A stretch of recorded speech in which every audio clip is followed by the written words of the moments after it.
출애굽기 27장 20절로 21절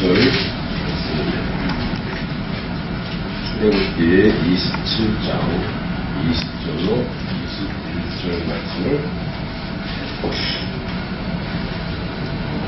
너는 또 이스라엘 자손에게 명령하여 감당으로 싼 순수한 기름을 동굴을 위하여 내게로 가져오게 하고 숨이지 않게 구슬을 타되 아론과 그의 아들들도 하나 반 증거계 앞에 휘장 밖에서 저녁부터 아침까지 항상 여호와 앞에 그 등불을 보살피게 하라. 이는 이스라엘 자손이 그대로 지킬 규례이니라. 할렐루야. 오늘은 부천 감리교회가 32살이 되는 생일날입니다. 32년 전에 이곳에 하나님의 나라의 이 교회를 하나님의 선지자들을 통해서 세워져서 원하는 후에 지금까지 예수님을 우리가 믿으면서 열심히 주님의 이름을 찾고 또 예배하며 온 결과가 지금의 오늘의 교회의 모습입니다. 그래서 오늘 우리에게 해주시는 이 말씀이 무엇인가 하다가 오늘 우리에게 해주시는 말씀은 좀 말이 어렵긴 한데 이 말의 원어는 뭐냐면 짜부에서 왔습니다. 짜바 이 짜바의 뜻이 뭐냐면은 명령하다라는 명령을 하게 하는데 제가 이제 히브리어 말에는 다 뜻이 있다고 했죠. 그 뜻을 한번 쭉 풀어봤더니 어떤 뜻이 되는가 봤더니 하나님의 명령을 완성해라 라는 뜻입니다. 하나님이 우리에게 명령을 하시는데 이 명령을 완성하라고 하는 뜻이구나 이렇게 볼 수가 있어요. 그러면은 하나님이 명령하신 것에 대해서 완성을 해야 되는데 어떤 식으로 완성을 해야 되는가? 그래서 하나님이 이 땅을 창조하십니다. 뭘로요? 당신의 말씀으로 명령하셔서 창조를 하셔요. 그 이유는 뭐냐면 창조하신 그거에 대해서 뭐든지 순종함으로 완성시켜 가야 되는 겁니다. 완성은 순종해야 완성이 되는 거예요. 순종하지 않으면 그냥 그대로 있는 겁니다. 그래서 우리가 순종할 때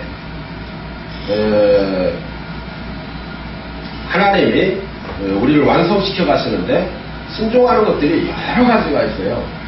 그 중에서 오늘 이 본문이 우리에게 가르쳐 주시고자 하는 그 하나의 메시지는 뭔가? 그러니까 예수와의 이름으로 기도하라 라는 얘기입니다. 내 욕심과 내 정욕에 의해서 기도하라는 얘기가 아니에요. 내 소원한 바를 뭔가 막 싹싹 빌어가지고 뭔가 정성과 시성을 드리라는 게 아니라 예수님의 이름으로 기도해서 하나님의 창조 질서를 보존해 가라라는 겁니다. 그것을 지금 주님이 명령하십니다. 너희는 순종하라는 겁니다.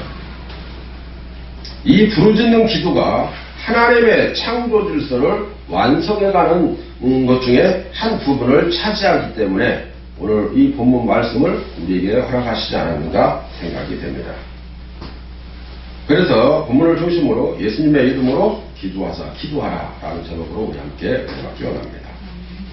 많은 이야기가 있지만은 오늘 본문은 원래 이제 하나만 이야기할 건데 하나님이 직접 계획하신 것을 명령하신 것으로 이루어주신 이 창조물들을 보존하기 위해서 피조물이었던 이 인간들이 가지고 있는 여러 가지 생각이나 이러한 주관들을 다 하나님이 직접적으로 개입하셔서 주관에 가시겠다라는 어떤 이러한 내용을 담고 있습니다. 예를 들자면 우리가 할 수 있는 게 아무것도 없습니다. 지금 당장 내가 옷을 입고 밥을 먹고 어디를 다니고 교회를 오고 오지 않고 이러한 모든 부분이 내 생각에서 나온다라고 생각할지 모르지만 하나님이 그 생각을 주관하시겠다라는 겁니다. 예를 들자면 오늘 옷을 입는 것, 또는 어떤 사람을 대할 때 그 사람을 어떻게 대해야 하는가, 또 대제사장으로 오신 이 예수님에 대해서 우리가 어떻게 대해야 되고 또 어떻게 받아야 하는가, 뭐 이러한 것들을 지금 오늘 말씀은 기록하면서 우리에게 알기를 원하셨다는 겁니다. 그래서 이 시간 아까 제가 말씀드렸던 것처럼 이 예수님에 대해서 제가 이제 알기를 원하는데, 예수님이 과연 우리에게 어떤 분이신가? 늘상 우리가 몇십 년 동안 계속 듣고 내가 생활하고 그렇게 오고 있음에도 불구하고 예수님에 대해서 확실히 아는 사람들이 별로 없습니다. 그래서 늘 말씀을 드리는 겁니다. 오늘 이 본문 말씀 출애굽기 28장 2절로 3절 한번 읽어보세요. 내 형 아론을 위하여 거룩한 옷을 지어서 영화롭고 아름답게 할지니 너는 무릇 마음에 지혜 있는 모든 자 곧 내가 지혜로운 영으로 채운 자들에게 말하여 아론의 옷을 지어 그를 거룩하게 하여 내게 제사장 직분을 행하게 하라. 아멘. 자, 이 말씀에서 보면 우리는 이 대제사장이 되시는 이 예수님이 어떠한 분이신가에 대해서 조금 더 묵상하면 우리가 알아볼 수가 있습니다. 거기 보면 몇 가지가 나오는데, 첫째는 예수님은 거룩하시고 영화로우시다라는 거예요. 아, 우리가 믿는 예수님은 거룩하신 분이시구나. 자, 그러면 우리 말씀을 통해서 예수님이 우리 가르쳐 주십니다. 너희는 예수님을 어떻게 해라? 닮아가라. 그렇게 말합니다. 그러면 예수님이 거룩하시고 또 예수님이 영화로우시기에 우리도 거룩해져야 되고 우리도 영화로워져야 된다, 이런 말이에요. 거룩한 예수님이 거룩하시기 때문에 우리가 예수님을 위해서 할 수 있는 일은 뭐냐면, 아까 닮아가는 일도 하나이지만 또 하나는 예수님을 위해서 거룩한 옷을 만들어야 되는 겁니다. 그래서 이 토라의 말씀에서는 거룩한 옷을 만들라 이렇게 말씀하는 거예요. 이러한 옷을 사실 과거, 현재, 미래를 통틀어 봐도 거룩한 옷을 만들고 입고 한 그러한 예가 없습니다. 또 그 거룩한 옷이라고 하는 일이 만들어진 역사가 없는데 왜 여기다 이렇게 기록을 해놓았을까요? 이거와 비슷한 예가 뭐냐면 성막입니다. 성막이라고 하는 것은 말 그대로 그냥 물건 자체로는 만들어졌을지 모르지만 거룩한 성막은 없습니다. 안 만들어졌어요. 이거는 왜 그런가? 하늘의 모양대로 하나님이 직접 말씀하심으로 옷도 만들고 성막도 만들고 이렇게 해서 이 모든 것들은 다 하늘에 속한 것이기 때문에 사람의 손으로 만들 수가 없는 겁니다. 마태복음 17장 2절 말씀에 보면 이 옷에 대해서 이야기합니다. 한번 읽어봐요.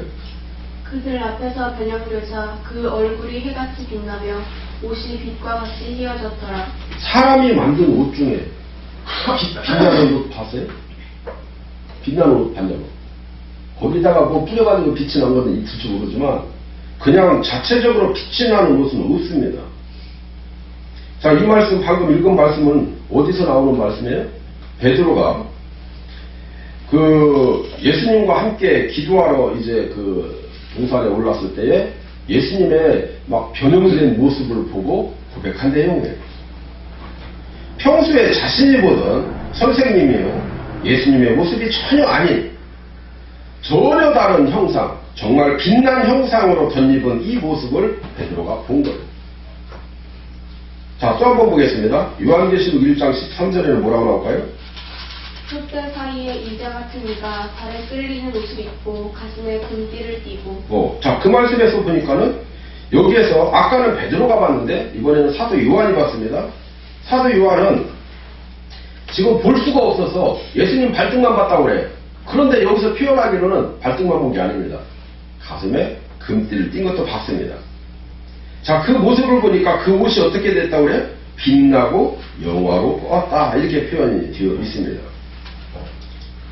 아까 제가 얘기한 것처럼 가슴에 금띠를 띈 것을 지금 살짝 봤는데 그 이야기는 무엇을 말하고자 하느냐? 이 땅에 오신 이 예수님은 우리에게 제사장으로 오셨다라는 겁니다.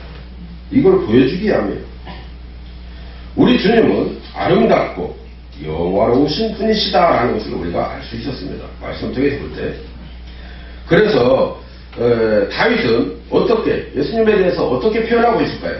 한번 볼까요? 시편 27편 4절에 곧 내가 내 평생에 여호와의 집에 살면서 여호와의 아름다움을 바라보며 그의 성전에서 사모하는 그것이라. 왜 다윗은 성전에서 뭘 사모하고 있는 거예요? 예수님의 거룩하신 모습을 사모하고 있는 겁니다. 이제 예수님께서 우리에게 다시 오실 때에 예수님은 어떤 모습으로? 거룩한 빛난 옷을 입고 우리에게 오시게 될 거다라는 겁니다. 그 말씀에 대해서 선지자 이사야는 또 이렇게 이야기합니다. 63장 1절에 보니까 에돔에서 나오는 자가 누구며 물들인 옷을 입고 보스라에서 나오는 자가 누구냐? 그 의복이 영화롭고 큰 능력으로 권있는 자가 누구냐? 의롭게 말하는 자이니 곧 구원하는 능력이 있는 자니라. 아멘. 자, 이 말씀에서 보니까 지금 누구를 얘기하고 있는 거예요? 예수님에 대해서 얘기하고 있는 거예요.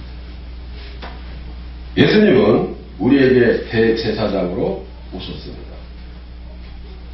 그래서 그분을 우리 가운데 오셔서 우리의 모든 죄악을 다 책임져 주시는 분으로 이 땅에 오십니다. 그분의 신성은 어땠어요? 이사야 선지자의 말씀에 의하면 아름답고 거룩함으로 빛이 드러나는 그러한 분으로 오셨다는 겁니다. 그러면 여러분, 이러한 주님 앞에 우리가 나아갈 수 있는 방법은 오직 겸손하게 엎드려져서 낮아진 모습으로 회개하며 나가는 방법 외에는 없습니다. 그리고 주님의 이름을 부르며 우리가 예배하고 송축하는 방법 이외에는 없습니다. 그래서 우리가 주님을 믿는다 말하는 사람들은 항상 주님 앞에 나와 예배를 하는 것입니다. 두 번째, 예수님은 어떤 분이냐? 판결하시는 분이시다라는 거예요.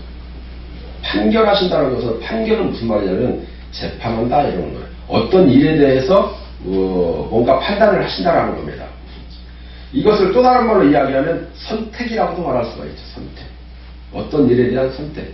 내가 하나님의 일을 해야 되고 세상의 일을 어차피 해야 되는데 이 일 중에 내가 무엇을 어떻게 해야 될까요? 하나님께 물었을 적에 하나님이 그 일을 선택해 주신다는 겁니다. 예수님이 우리 마음 가운데 감동을 주셔가지고 우리가 그 말씀에 순종해 가야 되는데 그렇지 못하면 문제가 좀 생기게 되는 거죠. 자, 말씀은 뭐라고 표현하고 있는가 볼까요? 출애굽기 28장 5절에 너는 판결 흉패를 애봇자는 방법으로 금실과 청색, 자색, 홍색실과 가늘게 꼰 배실로 정교하게 따서 만들되. 네, 그 말씀에서 뭐라고 표현되어 있냐면 이스라엘 백성들이 하나님의 뜻을 알기 원할 때 항상 그 대제사장에게 찾아갔어요. 이거 좀 선택 좀 해달라고, 판결 좀 해달라고.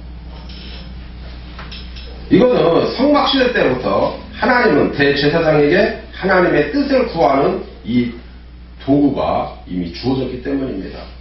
그래서 판결할 수 있는 이 권한이 주어졌기 때문에 사람들은 다 대제사장에게 찾아가서 그 판결을 받기를 원했어요. 그래서 이 판결을 받을 수 있는 그 방법으로 어떻게 하셨는가? 출애굽기 28장 30절에 보면 그렇게 나옵니다. 너는 우림과 둠빔을 판결 흉패 안에 넣어 아론이 여호와 앞에 들어갈 때에 그의 가슴에 붙이게 하라. 아론은 여호와 앞에서 이스라엘 자손의 흉패를 항상 그의 가슴에 붙일지니라. 자, 그 이유가 아름답게 보이기 위해서 그렇게 하는 게 아닙니다. 자, 여기에서 우리가 하나 알아야 할 건 뭐냐면 우림과 둠빔이라는 거예요. 우림이라고 하는 말의 뜻은 뭐냐면 빛이라는 소리예요. 빛. 둠빔은 뭐냐면 어두움이라는 소리예요. 내가 저기 사람들 이름에 우림이는 있는데 둠빔은 없더라고. 그렇지? 우림은 있어. 우림은 빛이라는 소리입니다.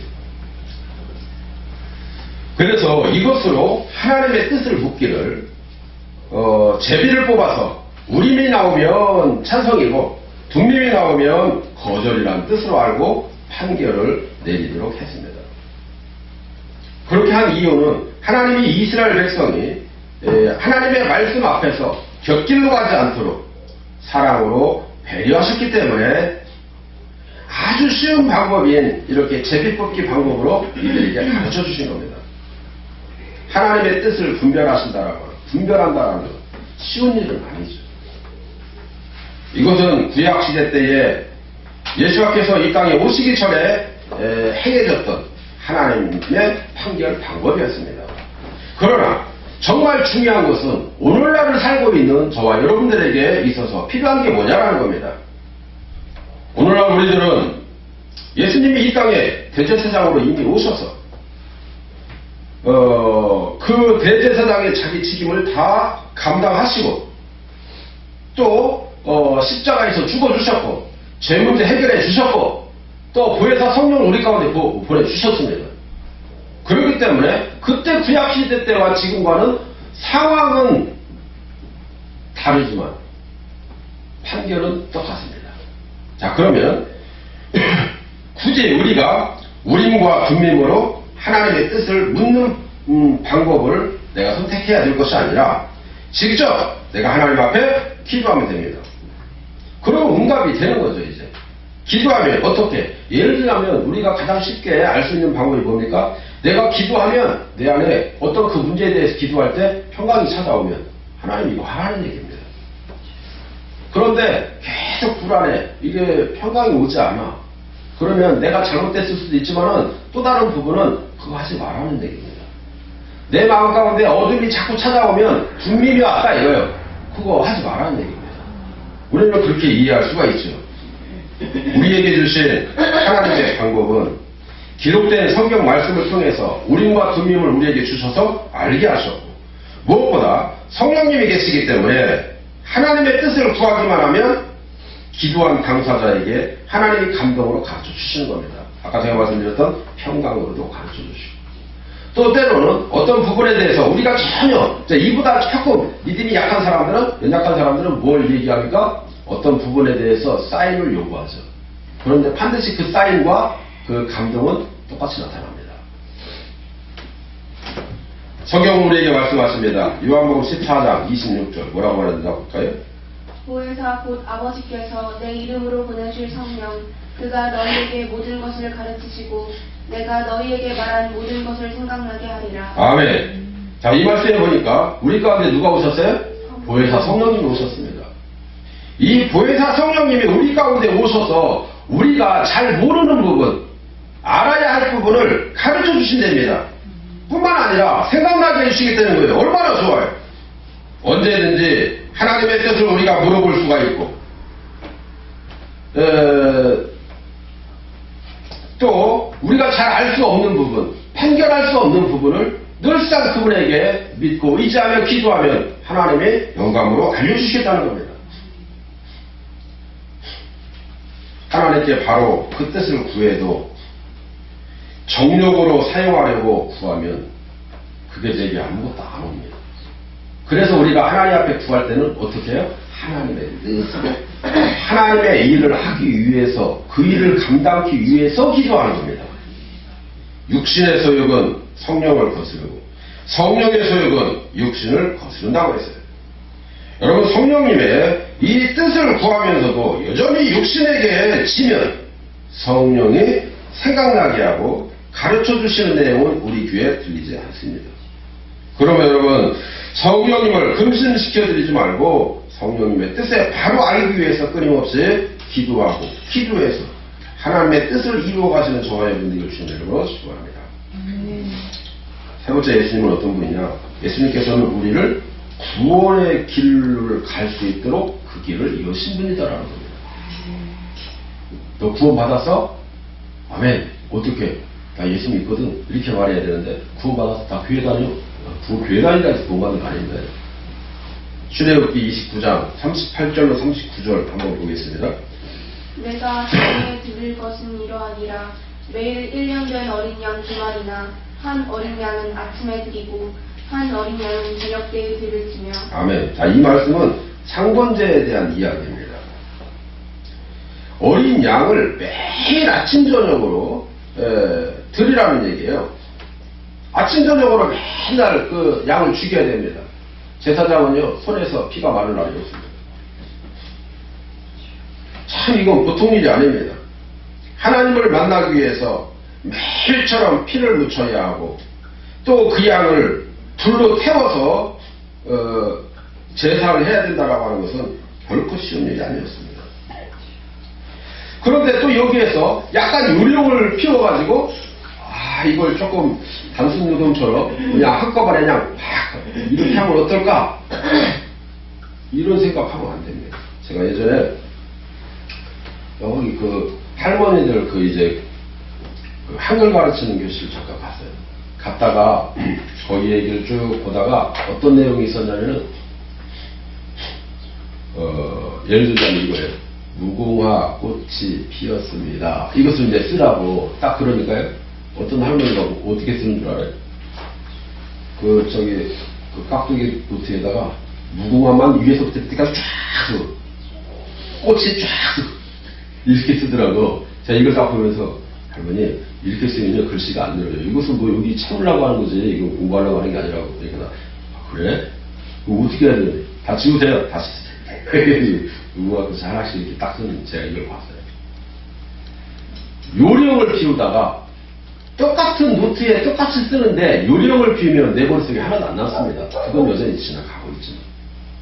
자, 하나님 앞에 제사를 드리는데 똑같이 제사를 드려요. 거기에서 불을 피워서 어린 양을 태워서 하나님 앞에 제사를 드립니다. 그런데 전혀 다른 불을 가져다가 어차피 태우는 거 마찬가지다 생각하고 똑같이 태웠어요. 그렇게 했더니 어떻게 됐어요? 그 주인공이 나답과 아비후예요. 여호와 앞에서 나가서 그 죄 문제 해결하려고 제사했다가 죽임을 당하고 말았습니다. 하나님께 예배 드린다는 일은 결코 쉬운 일이 아니었습니다. 그런데 예수 앞에서 친히 우리 가운데 우리를 위해서 대제사장과 어린 양이 친히 되어주셔서 오신 겁니다. 그래서 이제는 더 이상 우리가 이러한 피비린내 나는 이러한 노동을 하지 않아도 되도록 그렇게 만들어 놓았습니다. 자, 말씀해 볼까요? 히브리서 6장 20절에 뭐라고 나왔나 볼까요? 예수께서 멜기세덱의 반차를 좇아 영원히 대제사장이 되어 우리를 위하여 들어가셨느니라. 아멘. 자, 여기 보니까 예수님이 우리를 위해서 영원이라고 하는 것은요, 과거, 현재, 미래 다 포함되는 겁니다. 영원토록 대제사장이 되어주셨다라는 겁니다. 자, 그리고 히브리서 7장 27절에 뭐라고 나왔나 볼까요? 그는 저 대제사장들이 먼저 자기 죄를 위하고 다음에 백성의 죄를 위하여 날마다 제사드리는 것과 같이 할 필요가 없으니 이는 그가 단번에 자기를 드려 이루셨습니다. 아멘. 예수님이 딱 한 번 십자가에서 죽어주심으로 인해서 그 옛날에 아침 저녁으로 날마다 어린 양이 피를 뿌려서 제사하고 했었던 부분을 딱 한 번에 이루어놓았다 이 말이에요.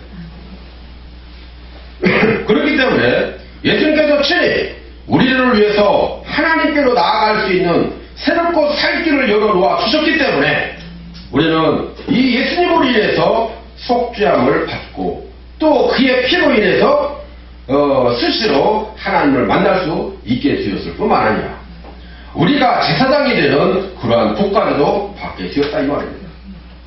이러한 일을 생각한다면 예수님이 이 땅에 오셔서 우리를 위해서 해놓으신 일이 감사하지 않을 수가 없다 이 말이죠.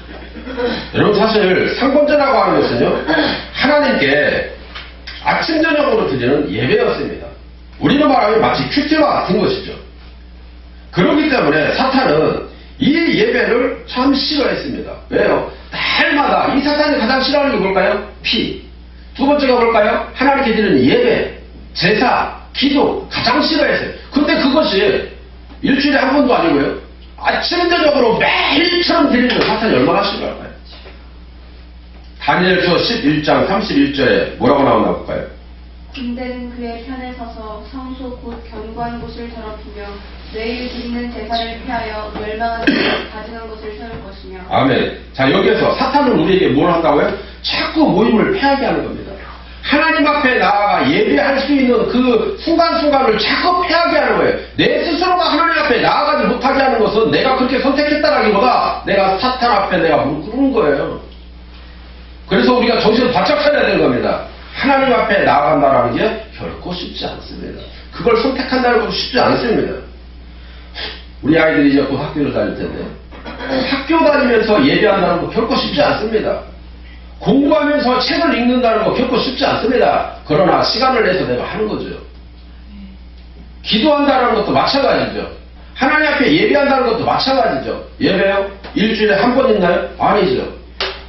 오전 예배가 있고 오후 예배가 있고 수요 예배가 있고 어떤 때는 새벽 예배가 있고 금요일날 성경 쓰기도 있고 속회배도 있고 많습니다. 그런데 이것을 시간 우리가 내가 기억을 해서 그걸 드리는 겁니다.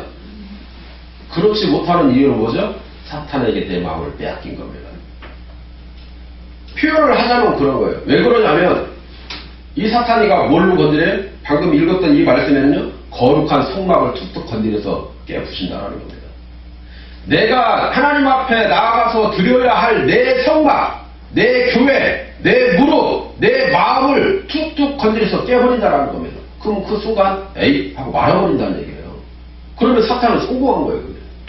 우리는 거기에다가 사탄에게 발맞춰가면 안 된다 이 말이에요. 매일 드리는 제사가 상번제였는데 이렇게 매일 드리는 이 제사를 폐해서 멸망하게 하는 이 가증한 것을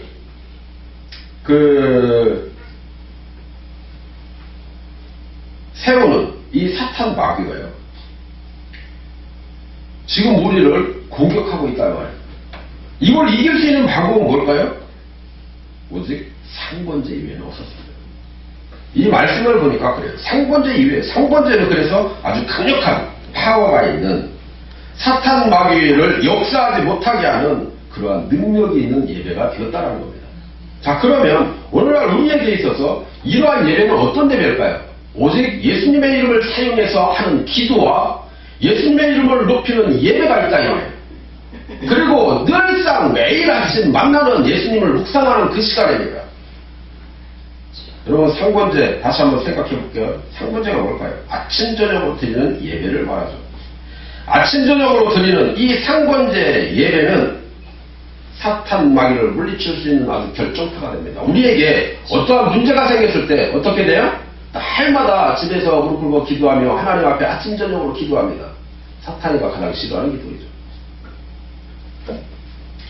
그렇다면 우리가 매일 드리는 매일 상번제를 드리려면 우리가 어떻게 해야 할까? 상번제는 하나님을 만나는 시간입니다. 그래서 하나님을 만나는 예배에 우리의 생명을 걸어야 하는 겁니다. 그리고 하나님을 만나는 시간으로 기도 시간을 들 수가 있는 거죠. 개별적으로 개인적으로 하나님과 나와 독대하는 시간은 기도하는 시간입니다. 아침 저녁으로 드리라고 하는 말은 매일 매 시간이 하나님을 만나는 시간이 될 수 있다라고 하는 것을 말합니다. 이것을 뒤집어 얘기하면 우리의 삶 전체를 하나님과 만나는 시간으로 하나님과 동행하는 삶을 살라 이 말이에요. 그러므로 정리하면 우리의 삶 전체가 날마다 하나님과의 이 관계를 우호적인 관계로 만들려고 노력하며 살라는 겁니다. 이러한 길을 이 메시아이신 예수님께서 이미 만들어 놓았습니다. 그 길을 뭐라고 표현해요? 새롭고 살 길이다 이렇게 표현했습니다. 이 새롭고 살 길에 대해서 예수님이 우리 가운데 뭐라고 표현했어요? 내가 곧 길이요 진리요 생명이다. 예수님으로 말미암지 않고는 아버지께로 나아가서 아버지를 만날 일이 아무도 없다라는 거예요. 그러니까 내가 예배할 때 기도할 때 누구 이름으로 가요? 예수님의 이름으로 가요. 여러분, 아침 저녁으로 하나님께 먼저 묻고 인사하며 하나님과 사랑의 관계를 이어가는 이러한 삶을 살아야 할 겁니다. 매일 하나님을 만나며 하나님과 동행하는 삶을 살기 위해서 날마다 부르짖어 기도하는 여러분 되시기 바랍니다. 기도라고 하는 것은 정해놓고 해도 되지만 늘상 생각날 때 기도하시기 바랍니다. 기도하는 삶을 사는 사람들에게는 세상 사람들이 말하는 것이 내 삶의 기준이 되지 않습니다.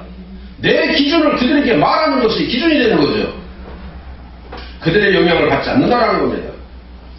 하나님의 얼굴을 뵙고 하나님을 만나는 이 예배에 열심을 품고 부지런히 충성하시면 형통의 길이 열리게 되는 겁니다. 어제 석회 때 제가 말씀을 드렸죠. 하나님이 경계에 지계석을 만들어 놓고 그 안에 들어가 있을 때에 예수님의 이름을 뭐든지 다 해보라는 얘기예요. 다 되는 거죠. 밖에 있을 때는요, 백날에도 안 됩니다. 우리는 날마다 분노와 원망과 불평과 센 뿌리와 또 남과의 이 비교와 이 눈치에 너무나 많이 노출되어서 살아가고 있음을 봅니다. 그러나 성령님을 만나고 그의 명령에 순종하면서 그의 약속과 뜻에 따라 믿음으로 순종하는 삶은 우리들의 삶을 아주 풍요롭게 한다는 것을 우리 잘 알고 있습니다. 아름다운 열매를 맺게 하는 이 역할을 하는 것이죠. 예레미야 33장 33절은 우리에게 뭐라고 말하는지 한번 볼까요? 예레미야 33장 3절입니다. 너는 내게 부르짖으라. 내가 내게 응답하겠고 내가 알지 못한 크고 은밀한 일을 내게 보이리라. 아멘. 여러분, 부르짖어 기도함으로 영적인 삶을 회복하시고 성령의 열매를 맺어가는 복된 삶을 살게 되시기를 축원합니다.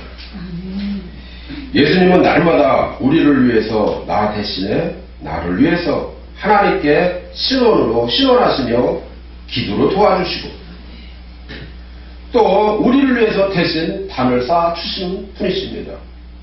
출애굽기 30장 1절에 보면 너는 분향할 단을 만들지니 곧 조각목으로 만들되 그렇게 표현하고 있습니다.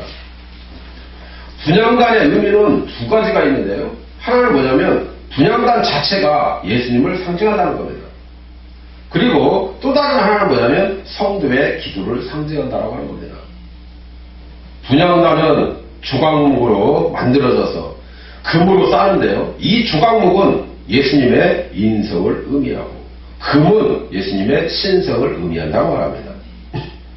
그러므로 예수님께서 대제사장으로서 우리를 위해서 중보 기도를 해주시는 겁니다. 그리고 분향단에는 4개의 뿔이 있는데 이것은요 구원의와 힘을 나타냅니다. 그래서 우리는 이 예수님의 이름으로 기도하라고 하는 겁니다. 왜? 예수님의 이름이 구원의와 힘이 있기 때문에. 요한복음 14장 13절에 뭐라고 나오나 볼까요? 너희가 내 이름으로 무엇을 구하든지 내가 행하리니 이는 아버지로 하여금 아들로 말미암아 영광을 받으시게 하려 함이라. 아멘. 이 이야기는 어떨 때요? 경계석, 지계석 안에 들어와 있을 때입니다. 그때 너희는 무엇이든지 내 이름으로 무엇을 구하든지 내가 다 행할 거다라는 겁니다. 밖에 있을 때 아무리 노력하고 기도해도 일이 안 이루어지는 것은 바로 그 이유입니다. 이제 예수의 이름이 얼마나 힘이 있고 구원이가 있는지 아셨습니까? 예수님의 이름으로 내 가정이 되살아나고 교회가 되살아나고 내 신령이 되살아나고 또 우리에게 있는 여러 가지 각종 질병이 다 치유함을 받고 해결함을 받을 수가 있는 것입니다. 세상에서 일어나는 그 어떠한 일이라 할지라도 예수의 이름으로 기도하시기를 바랍니다. 예수님의 이름으로 부르짖어 기도하는 이런 뜻이 말합니다. 주님은 당신의 이름으로 무엇이든지 구하면 들어주신다라고 약속하셨습니다. 여러분 기억하세요. 이 무엇이든지라고 하는 것은 바로 하나님의 약속의 길을 갈 때 필요한 모든 것들을 말하고 있다는 것입니다. 지계석 안에 있었을 때에 무엇이든지라는 겁니다. 이 분향단은 제사장이 매일 2번씩 아침 저녁으로 향을 피우도록 했는데요. 이 향은 요한계시록에 보면 뭐라고 나오냐면 성도들의 기도들이다 이렇게 표현합니다. 계시록 5장 8절에 보면요. 그 두루마리를 취하심에 내 생물과 24장로들이 그 어린 양 앞에 엎드려 각각 검과 향이 가득한 금대접을 가졌으니 이 향은 성도의 기도들이다 이렇게 표현하고 있습니다. 우리의 기도는 대제사장 되시는 예수와의 이름의 권세로 하는 것입니다. 오직 성령님이 우리의 기도를 도우셔서 바르게 하나님께 기도할 수 있도록 도와주시는 겁니다. 여러분 그 아까 지계석 안에 있었을 적에는요 나 위해서 기도할 수 있을까요? 내 꿈과 내 비전? 아닙니다. 하나님의 비전과 하나님의 꿈을 위해서 기도하게 되어 있습니다. 그런데 나 위해서 내 비전과 내 꿈과 내 치유와 나를 위해서 기도한다라고 하는 것은요 벌써 그 지계석 밖에 멀어져 있다라고 하는 것을 내가 알 수가 있습니다. 그때 빨리 속히 회개하고 돌아가야 됩니다. 로마서 8장 26절은 우리에게 말씀하십니다. 읽어봐. 이와 같이 성령도 우리의 연약함을 도우시나니 우리가 마땅히 빌 바를 알지 못하나 오직 성령이 말할 수 없는 탄식으로 우리를 위하여 친히 간구하시느니라. 아멘. 기도하지 못한다고 두려워하지 마세요. 아, 나 그거 할 줄 모르는데. 아니에요. 내가 하려고 하니까 못하는 겁니다. 성령님께 맡기세요. 하나님이 도와주십니다. 기도하려고 마음을 먹으면 일단 남의 눈치 보지 말고 큰 소리 내어 부르짖어 보시기 바랍니다. 아버지 주여 하고 불러보세요. 그게 창피하다면 아무도 없을 때 혼자 오셔서 기도해보세요. 입을 열면 그 다음은 성령님이 도와주시는 겁니다. 주님의 이름을 한번 불러보시고 입술로 시인해보세요. 성경 말씀 우리에게 말씀합니다. 내 입술로 시인하지 않으면 아무리 잘 나가는 사람이라 할지라도 하나님의 은혜도 없고 하나님과 관계도 없다고 말합니다. 아, 나는 내성적인 사람이라 속으로만 할 거야. 이렇게 하지 말고요. 정 모르시겠거든 성령님의 도움을 요청하세요. 성령님 나 좀 도와주세요.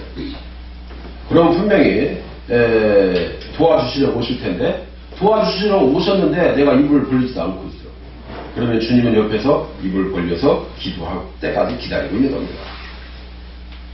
서로 소리를 내서 그 사람의 성경을 알고 난 후에야 비로소 상대방의 이 성향을 알아서 가까워졌다고 할 때에 귓속말도 할 수가 있고 또 그 사람에게서 뭐라고 이제 코치도 할 수가 있고 이런 것처럼 예수님이 내 옆에 서서 그걸 보고 계시는 겁니다.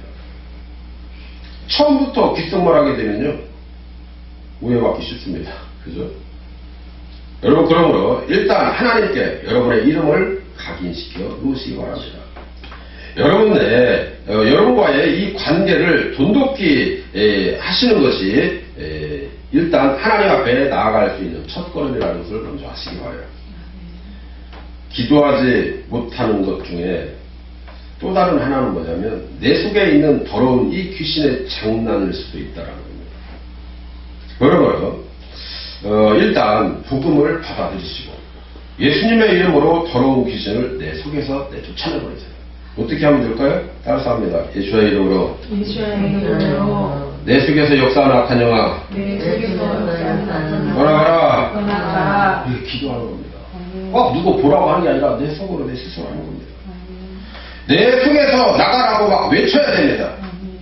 그리고 담대히 큰 소리로 주님의 이름을 부르시고 또한 주님을 믿으시고 주님의 이름을 불러서 내 속에 있는 악한 영들을 다 내쫓아버리세요. 그렇게 기도하시라 이 말이에요.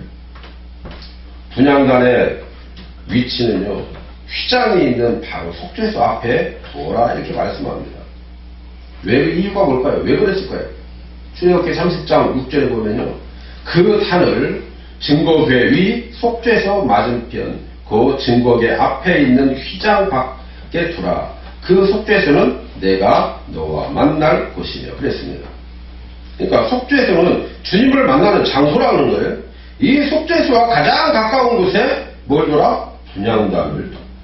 이 분향단에서 매일 아침 저녁으로 향을 피움을 마치 주님을 섬기듯이 우리도 매일 기도하는 그러한 일을 쉬지 말라 이런 얘기입니다. 사무엘 선지자는 사무엘상 12장 23절에서 나는 너희를 위하여 기도하기를 쉬운 죄를 여호와 앞에 결단코 범치 아니하리라 이런 말을 했습니다. 기도하는 걸 쉬는 것도 죄라는 겁니다. 사도 바울도 쉬지 않고 기도하라고 데살로니가전서 5장 17절을 통해서 권면하고 있습니다. 마지막 때에 이 환난을 어떻게 기도 없이 이길 수 있을까요? 내게 닥친 이 어려운 이 감동되지 아니하고 은혜가 되지 아니하는 이 마음의 이 장벽을 어떻게 또 없앨 수 있을까요? 기도 외에 없습니다. 좁은 길을 가야 되고 산상수훈의 삶을 어찌 기도 없이 살아낼 수 있을까요? 매일매일 상번제 기도에 힘써야 사탄 마귀가 우글거리는 이 세상에서 우리가 내 삶을 승리로 이겨낼 수가 있다는 것을 기억하시기 바랍니다. 여러분 두려워하지 말고요. 왜냐하면 시도 때도 없이 예수님께서 우리를 위해서 도와주시고 함께 해주시기 때문입니다. 여러분, 사랑하는 여러분, 영광스러운 이 메시아, 우리를 죄에서, 절망에서, 지옥에서, 가난에서, 묶인 곳에서 해방시켜 주시고 자유를 주시고 구원을 주시는 이 예수와는 찬양받기 합당한 분이시라는 것을 기억하시길 바랍니다. 그분이 직접 원하시는 일, 힘쓰고 애써서 기도하지 않는 이 죄에서 속히 나오시기를 바라고 있는 그 일, 은밀한 중에 보시는 아버지께 부르짖어 기도하기를 바라고 계시며 기다리고 있는 그 일.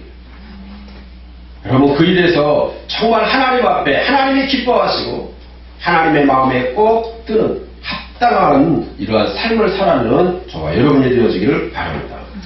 그때에 주님의 이름으로 우리가 부르짖어 기도하면 주님이 들으시고 응답하시고 크고 은밀한 것을 보여주실 것입니다. 상권제를 드리라. 예수님의 이름으로 아침에도 기도하고 저녁에도 기도하고 시간 날 때마다 기도해서 하나님과의 관계에 제대로 된 관계를 맺으시고 거룩한 신부로서 거듭 태어나는 그러한 저와 여러분들이 되어서 온전히 주님만을 영화롭게 해드림으로 인해서 이 땅에서 승리에 갈 수 있는 저와 여러분들이 되어지기를 주님의 이름으로 간절히 축원합니다. 할렐루야.